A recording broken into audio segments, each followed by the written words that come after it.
Greetings, literary enthusiasts. Brace yourselves for an extraordinary journey into the realm of human ambition with the sensational tale, How Much Land Does a Man Need? This is no ordinary story. It's a breathtaking masterpiece crafted by the legendary Lev Tolstoy, hailed by the literary titan James Joyce as the greatest short story to ever grace the written word. Tolstoy's riveting narrative plunges into the very heart of greed, revealing its power to shroud our eyes and distort our sense of worth. So grab your popcorn, settle in, and prepare for an exhilarating ride through this phenomenal literary adventure. Without further ado, let the journey begin.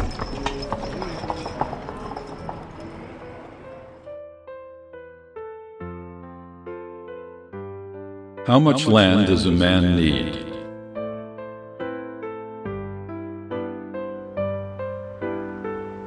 By Leo Tolstoy.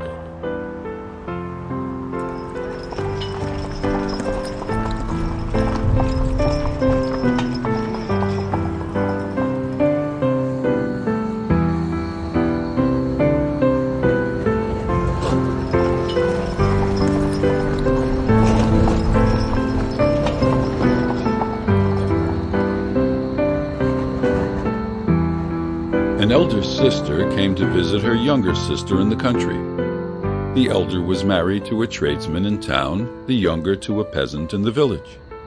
As the sisters sat over their tea talking, the elder began to boast of the advantages of town life, saying how comfortable they lived there, how well they dressed, what fine clothes their children wore, what good things they ate and drank, and how she went to the theater, promenades, and entertainments. The younger sister was piqued, and in turn disparaged the life of a tradesman, and stood up for that of a peasant. "I would not change my way of life for yours," she said. "We may live roughly, but at least we are free from anxiety. You live in better style than we do. But though you often earn more than you need, you are very likely to lose all you have. You know the proverb, 'Loss and gain are brothers twain.' It often happens that people who are wealthy one day are begging their bread the next. Our way is safer. Though a peasant's life is not a fat one, it is a long one. We shall never grow rich, but we shall always have enough to eat." The elder sister said sneeringly, "Enough? Yes, if you like to share with the pigs and the calves. What do you know of elegance or manners? However much your good man may slave, you will die as you are living, on a dung heap, and your children the same." "Well, what of that?" replied the younger. "Of course our work is rough at course, but on the other hand it is sure, and we need not bow to anyone. But you, in your towns, are surrounded by temptations. Today all may be right, but tomorrow the evil one may tempt your husband with cards, wine, or women, and all will go to ruin. Don't such things happen often enough?" Pahom, the master of the house, was lying on the top of the stove, and he listened to the women's chatter. "It is perfectly true," he thought. "Busy as we are from childhood tilling Mother Earth, we peasants have no time to let any nonsense settle in our heads. Our only trouble is that we haven't land enough. If I have plenty of land, I shouldn't fear the devil himself." The women finished their tea, chatted a while about dress, and then cleared away the tea things and lay down to sleep. But the devil had been sitting behind the oven, and had heard all that was said. He was pleased that the peasant's wife had led their husband into boasting, and that he had said that if he had plenty of land, he would not fear the devil himself.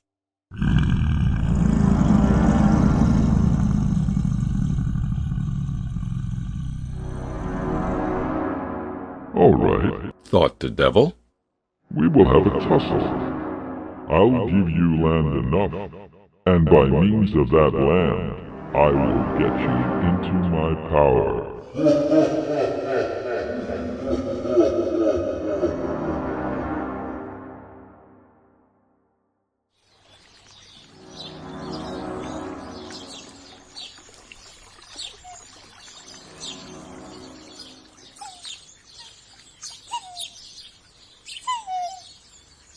Close to the village there lived a lady, a small landowner, who had an estate of about 300 acres. She had always lived on good terms with the peasants, until she engaged as her steward an old soldier, who took to the burdening of the people with fines.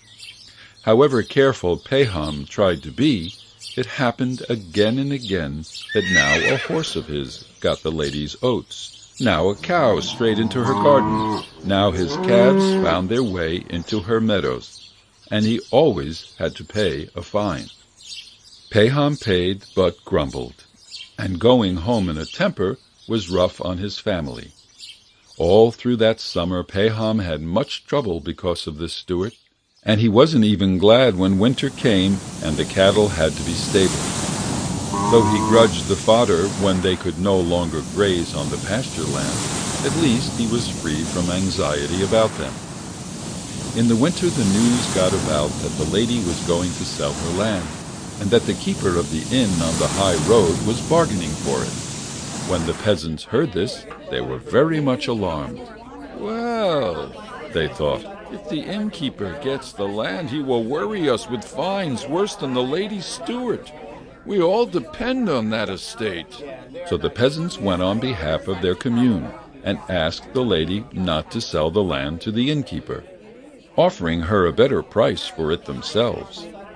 The lady agreed to let them have it. Then the peasants tried to arrange for the commune to buy the whole estate, so that it might be held by all in common. They met twice to discuss it, but could not settle on the matter. The evil one sowed discord among them, and they could not agree.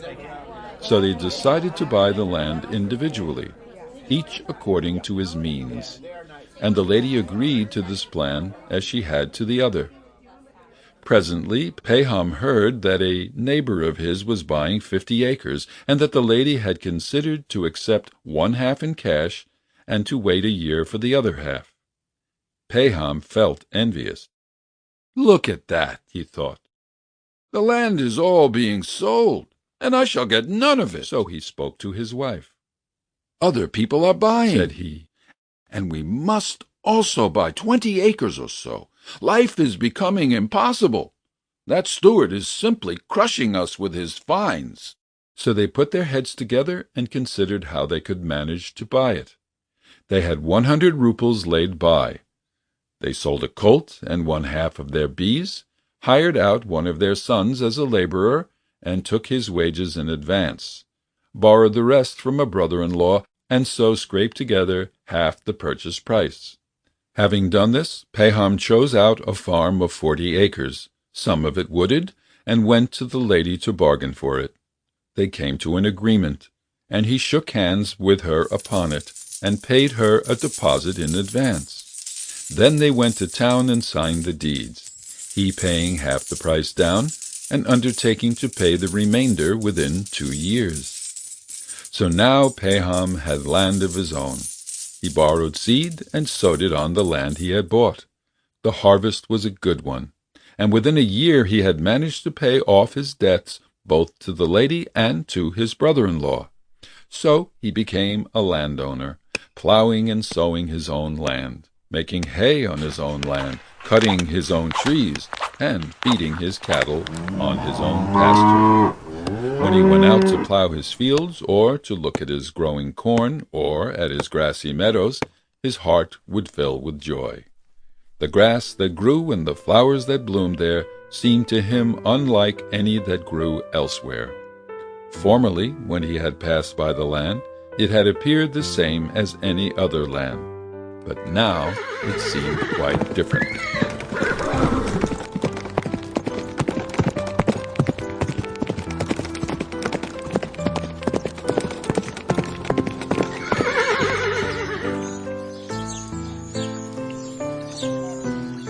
So Pahom was well contented, and everything would have been right if the neighboring peasants would not have trespassed on his cornfields and meadows. He appealed to them most civilly, but they still went on. Now the communal herdsman would let the village cows stray into his meadows. Then the horses from the night pasture would get among his corn. Pahom turned them out again and again and forgave their owners, and for a long time he forbore from prosecuting anyone. But at last he lost patience and complained to the district court.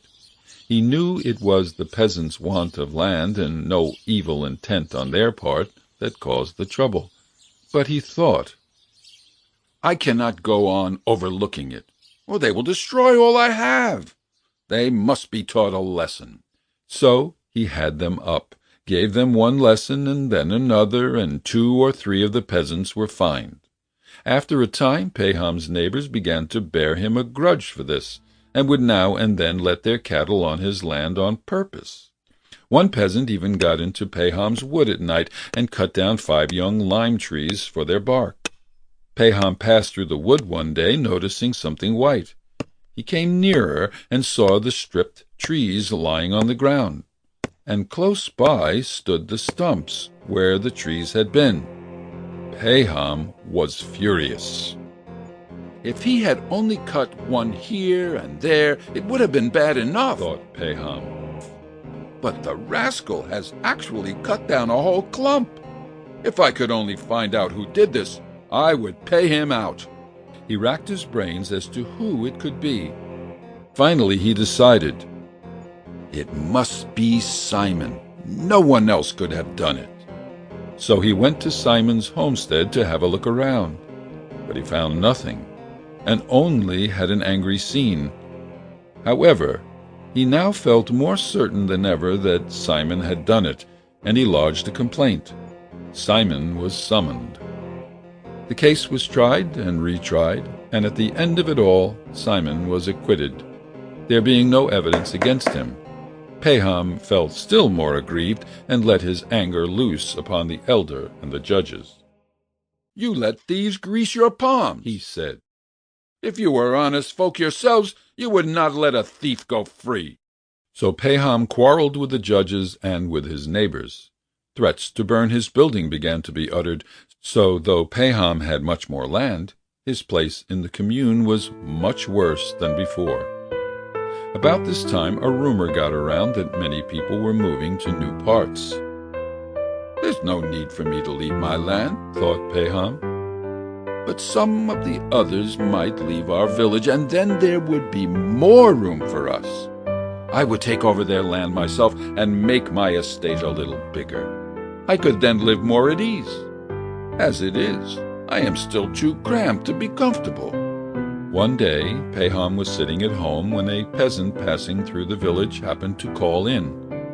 He was allowed to stay the night, and supper was given him. Pahom had a talk with this peasant and asked him where he had come from. The stranger answered that he came from beyond the Volga, where he had been working. One word led to another, and the man went on to say that many people were settling in those parts. He told how some people from his village had settled there. They had joined the commune and had 25 acres per man granted them. The land was so good, he said, that the rye sown on it grew as high as a horse, and so thick that 5 cuts of a sickle made a sheaf. One peasant, he said, had brought nothing with him but his bare hands, and now he had 6 horses and 2 cows of his own. Pahom's heart kindled with desire. He thought, "Why should I suffer in this narrow hole if one can live so well elsewhere? I will sell my land and my homestead here, and with the money I will start afresh over there and get everything new. In this crowded place one is always having trouble. But I must first go and find out all about it myself." Toward summer, he got ready and started. He went down the Volga on a steamer to Samara. They walked another 300 miles on foot, and at last reached the place. It was just as the stranger had said. The peasants had plenty of land.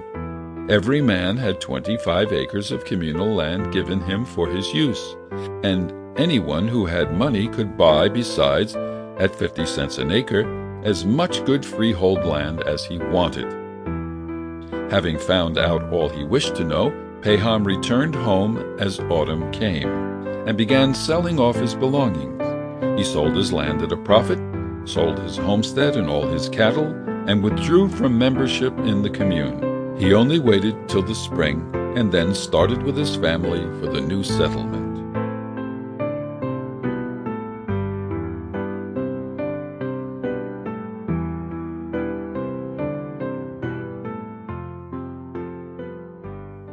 As soon as Pahom and his family arrived at their new abode, he applied for admission to the commune of a large village. He stood treat to the elders, and obtained the necessary documents. 5 shares of communal land were given him for his own and his son's use, that is to say, 125 acres, not altogether but in different fields, besides the use of the communal pasture. Pahom put up the buildings he needed and bought cattle. Of the communal land alone he had 3 times as much as his former home, and the land was good corn land. He was 10 times better off than he had been. He had plenty of arable land and pasturage, and could keep as many head of cattle as he liked. At first, in the bustle of building and settling down, Pahom was pleased with it all, but when he got used to it he began to think that even here he had not land enough. The first year he sowed wheat on his share of the communal land and had a good crop.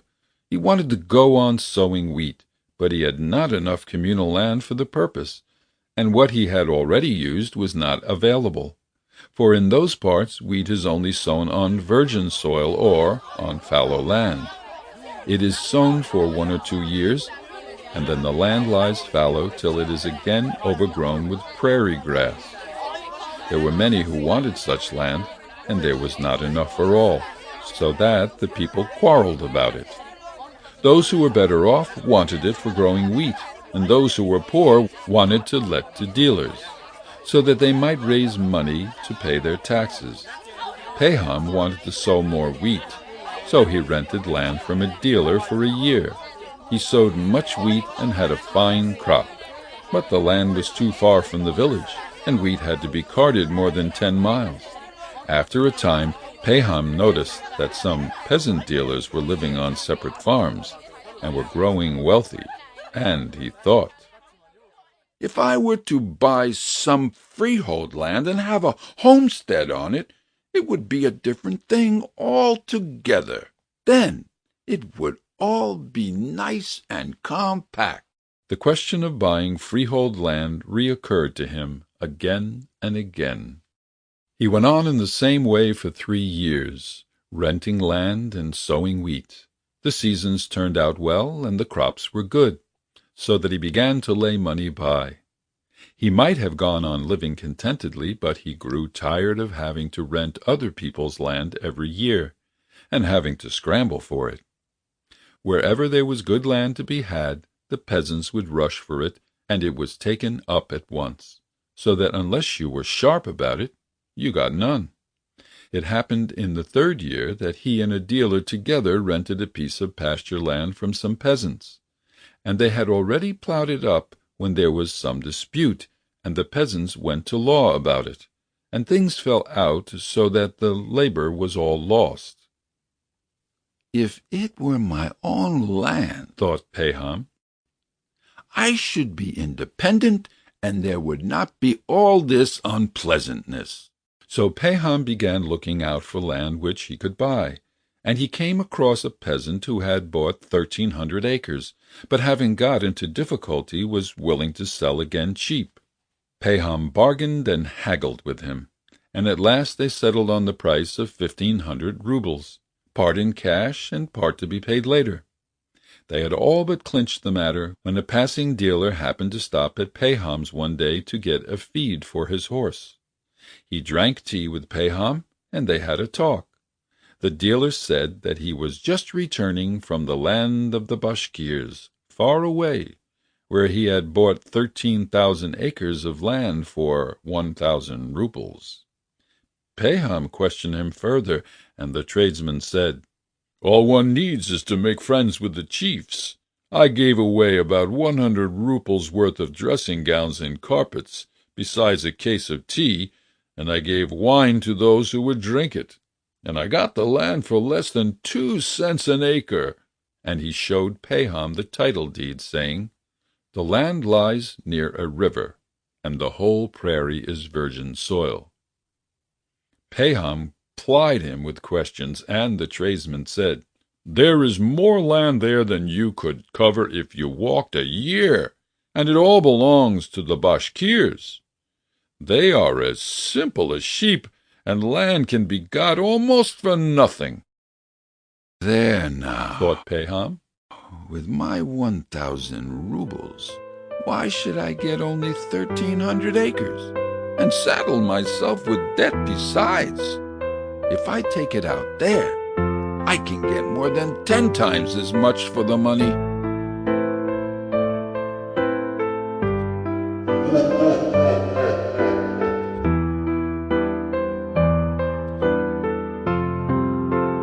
Pahom inquired how to get to the place, and as soon as the tradesman had left him, he prepared to go there himself. He left his wife to look after the homestead and started on his journey, taking his man with him. They stopped at a town on the way and bought a case of tea, some wine, and other presents, as the tradesman had advised. On and on they went until they had gone more than 300 miles, and on the 7th day they came to a place where the Bashkirs had pitched their tents. It was all just as the tradesman had said. The people lived on the steppes by a river, in felt-covered tents. They neither tilled the ground nor ate bread. Their cattle and horses grazed in herds on the steppe. The colts were tethered behind the tents, and the mares were driven to them twice a day. The mares were milked, and from the milk kumis was made. It was the women who prepared kumis, and they also made cheese. As far as the men were concerned, drinking kumis and tea, eating mutton, and playing on their pipes was all they cared about. They were all stout and merry, and all the summer long they never thought of doing any work. They were quite ignorant, and knew no Russian, but were good-natured enough. As soon as they saw Pahom, they came out of their tents and gathered round their visitor. An interpreter was found, and Pahom told them that he had come about some land. The Bashkirs seemed very glad. They took Pahom and led him into one of their best tents, where they made him sit on some down cushions placed on a carpet, while they sat around him. They gave him tea and kumis, and had a sheep killed, and gave him mutton to eat. Pahom took presents out of his cart, and distributed them among the Bashkirs, and divided amongst them the tea. The Bashkirs were delighted. They talked a great deal among themselves, and they told the interpreter to translate. They wish to tell you, said the interpreter, that they like you, and that it is our custom to do all we can to please a guest and to repay him for his gifts. You have given us presents. Now tell us which of the things we possess pleases you best, that we may present them to you. What pleases me best here is your land, answered Pahom. Our land is crowded and the soil is exhausted, but you have plenty of land, and it is good land. I never saw a like of it. The interpreter translated. The Bashkirs talked among themselves for a while.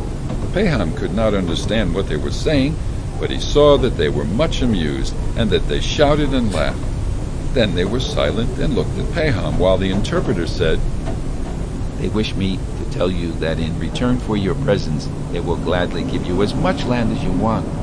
You have only to point it out with your hand, and it is yours.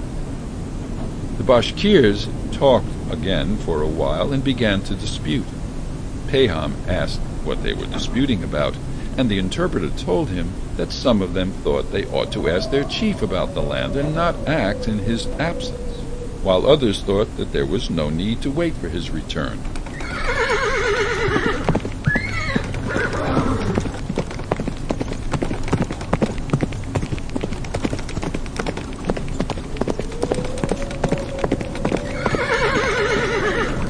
While the Bashkirs were disputing, a man in a large fox fur cap appeared on the scene. They all became silent and rose to their feet. The interpreter said, This is our chief himself. Pahom immediately fetched the best dressing gown and 5 pounds of tea, and offered them to the chief. The chief accepted them and seated himself in the place of honor. The Bashkirs at once began telling him something. The chief listened for a while, and then made a sign with his head for them to be silent, and addressing himself to Pahom, said in Russian, "Well, let it be so. Choose whatever piece of land you like. We have plenty of it." How can I take as much as I like? Thought Pahom.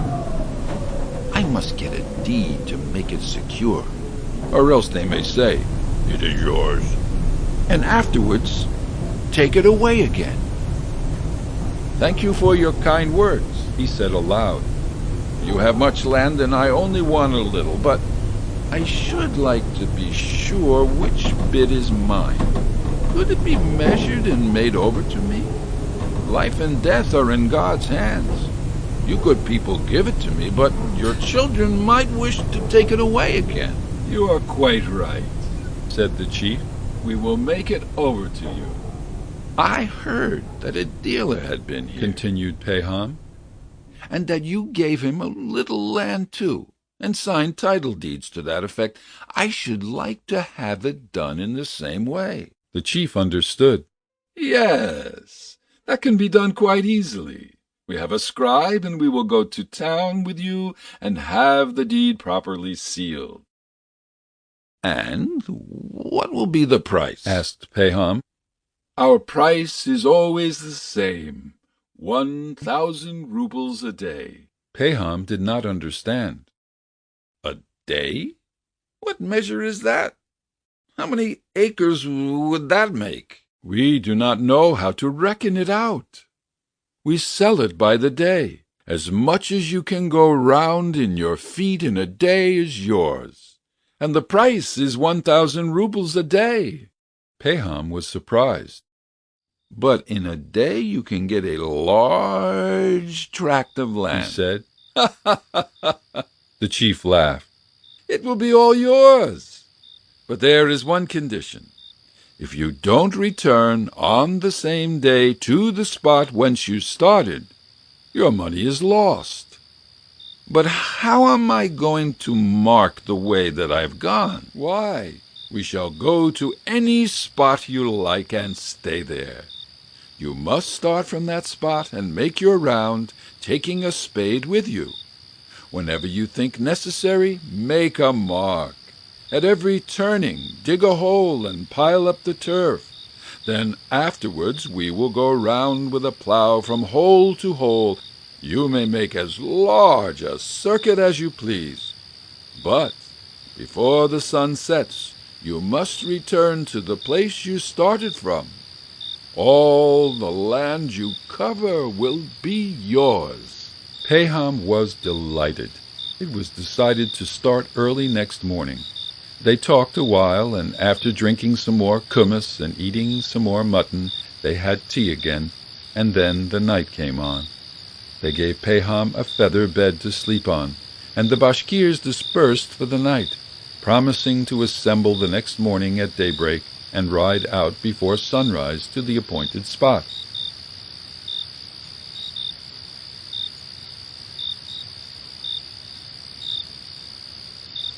Pahom lay on the feather bed, but could not sleep. He kept thinking about the land. "What a large tract I will mark off," he thought. "I can easily go 35 miles a day. The days are long now, and with a circuit of 35 miles, what a lot of land there will be. I will sell the poorer land or let it to peasants, but I'll pick out the best and farm it, and I will buy 2 ox teams and hire 2 more laborers. About 150 acres shall be plough land, and I will pasture cattle on the rest." Pahom lay awake all night, and dozed off only just before dawn. Hardly were his eyes closed when he had a dream.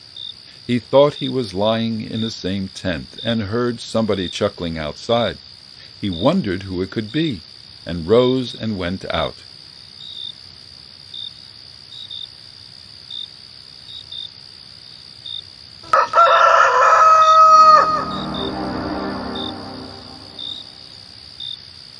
He saw the Bashkir chief sitting in front of the tent, holding his side and rolling about with laughter. Going near the chief, Pahom asked. But he saw that it was no longer the chief, but the dealer who had recently stopped at his house and had told him about the land.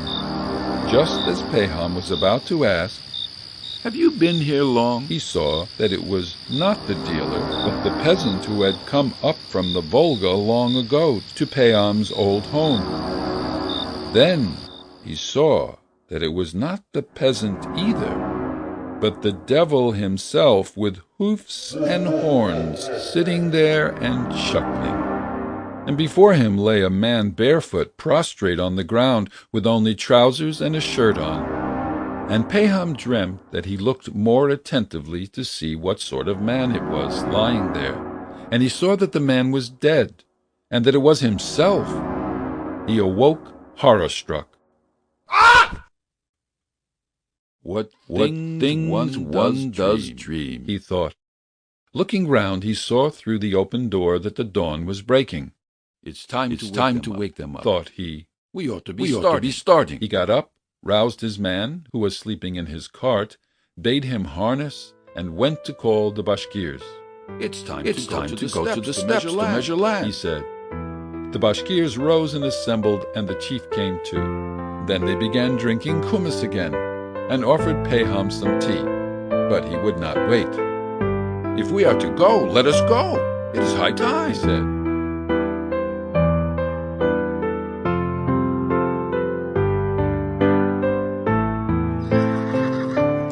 The Bashkirs got ready, and they all started, some mounted on horses and some in carts. Pahom drove in his own small cart with his servant and took a spade with him. When they reached the steppe, the morning red was beginning to kindle. They ascended a hillock, called by the Bashkirs a shikan, and dismounted from their carts, and their horses gathered in one spot. The chief came up to Pahom and stretched out his arm towards the plain. "See," said he, "all this, as far as your eyes can reach, is ours. You may have any part of it that you like." Pahom's eyes glistened. It was all virgin soil, as flat as the palm of your hand, as black as the seed of a poppy. And in the hollows different kinds of grasses grew breast-high. The chief took off his fox fur cap, placed it on the ground, and said, "This will be the mark. Start from here, and return here again. All the land you go round shall be yours." Pahom took out his money and put it in the cap, and then he took off his outer coat. He unfastened his girdle and tied it tight below his stomach, put a little bag of bread into the breast of his coat, and tying a flask of water into his girdle, he drew up the tops of his boots, took the spade from his man, and stood ready to start. He considered for some moments which way he had better go. It was tempting everywhere. "No matter," he concluded.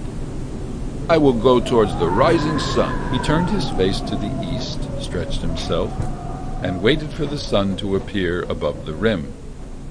"I must lose no time," he thought, "and it is easier walking while it is still cool." The sun's rays had hardly flashed above the horizon before Pahom, carrying the spade over his shoulder, went down into the steppe. Pahom started walking neither slowly nor quickly. After having gone 1,000 yards, he stopped, dug a hole, and placed pieces of turf one on another to make it more visible. Then he went on, and now that he had walked off his stiffness, he quickened his pace, and after a while he dug another hole. Pahom looked back. The hillock could be seen distinctly in the sunlight, with people on it, and the glittering tires of the cartwheels. At a rough guess, Pahom concluded that he had walked 3 miles. It was growing warmer. He took off his undercoat, flung it across his shoulder, and went on again. It had grown quite warm now. He looked at the sun. It was time to think of breakfast. "The first shift is done, but there are 4 in a day, and it's too soon yet to turn. I will just have to take off my boots." He sat down, took off his boots, stuck them into his girdle, and went on. It was easy walking now. "I will go on for another 3 miles," he thought. and then turn to the left. The spot is so fine, that would be a pity to lose it. The further one goes, the better the land seems. He went straight on for a while, and when he looked round, the hillock was scarcely visible, and the people on it looked like black ants, and he could just see something glistening there in the sun. "Ah," thought Pahom, "I have gone far enough in this direction. It is time to turn. Besides, I am in a regular sweat, and very thirsty." He stopped, dug a large hole, and heaped up pieces of turf. Next he untied his flask, had a drink, and then turned sharply to the left. He went on and on. The grass was high, and it was very hot. Pahom began to grow tired. He looked at the sun and saw that it was noon. "Well, I must have a rest." He sat down and ate some bread and drank some water, but he did not lie down, thinking that if he did, he might fall asleep. After sitting a little while, he went on again. At first he walked easily. The food had strengthened him, but it had become terribly hot, and he felt sleepy. Still he went on, thinking, "An hour to suffer, a lifetime to live." He went a long way in his direction also, and was about to turn to the left again when he perceived a damp hollow. It would be a pity to leave that out, he thought. Flax would do well there. So he went on past the hollow, and dug a hole on the other side of it before he turned the corner. Pahom looked towards the hillock. The heat had made the air hazy. It seemed to be quivering, and through the haze the people on the hillock could scarcely be seen. "Ah," thought Pahom, "I have made the sides too long. I must take this one shorter." And he went along the third side, stepping faster. He looked at the sun. It was nearly halfway to the horizon, and he had not yet done 2 miles on the third side of the square. He was still 10 miles from the goal. "No," he thought, "though it will make my land lopsided, I must hurry back in a straight line now. I might go too far, and as it is, I have a great deal of land." So Pahom hurriedly dug a hole and turned straight towards the hillock.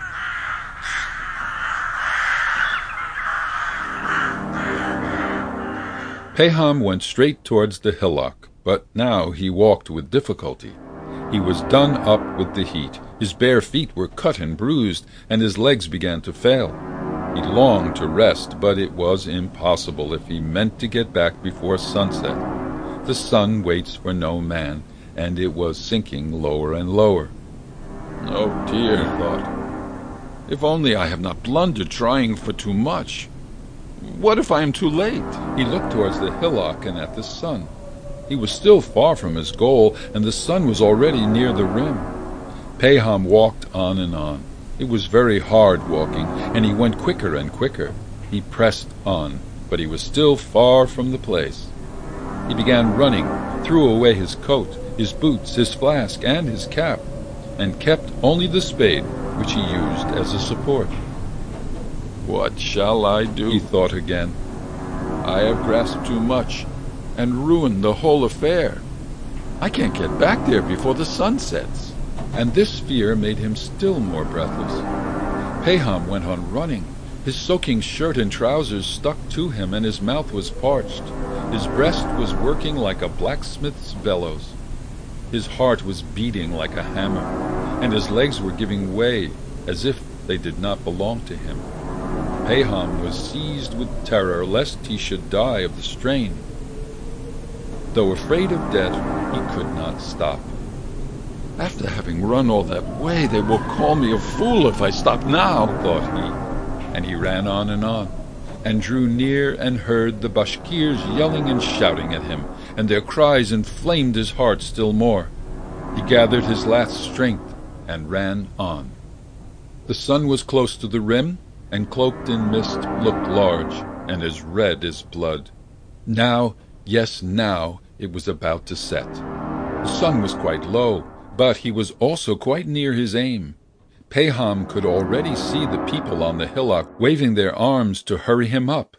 He could see the fox fur cap on the ground and the money on it. and the chief sitting on the ground holding his sides, and Pahom remembering his dream. "There is plenty of land," thought he, "but will God let me live on it? I have lost my life. I have lost my life. I shall never reach that spot." Pahom looked at the sun, which had reached the earth. One side of it had already disappeared. With all his remaining strength he rushed on, bending his body forward so that his legs could hardly follow fast enough to keep him from falling. Just as he had reached the hillock, it suddenly grew dark. He looked up. The sun had already set. He gave a cry.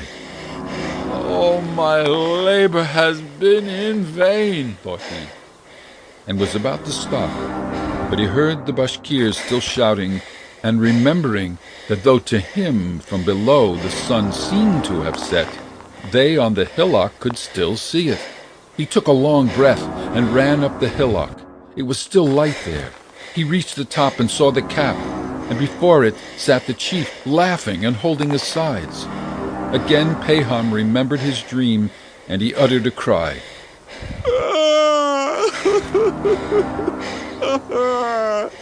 His legs gave way beneath him. He fell forward and reached the cap with his hand.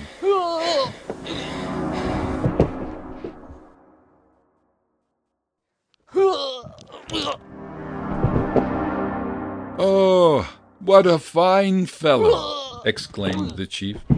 "He has gained much land." Pahom's servant came running up and tried to raise him, but he saw that blood was flowing from his mouth. Pahom was dead. The Bashkirs clicked their tongues to show their pity. His servant picked up the spade and dug a grave long enough for Pahom to lie in, and buried him in it. 6 feet from his head to his heels was all he needed.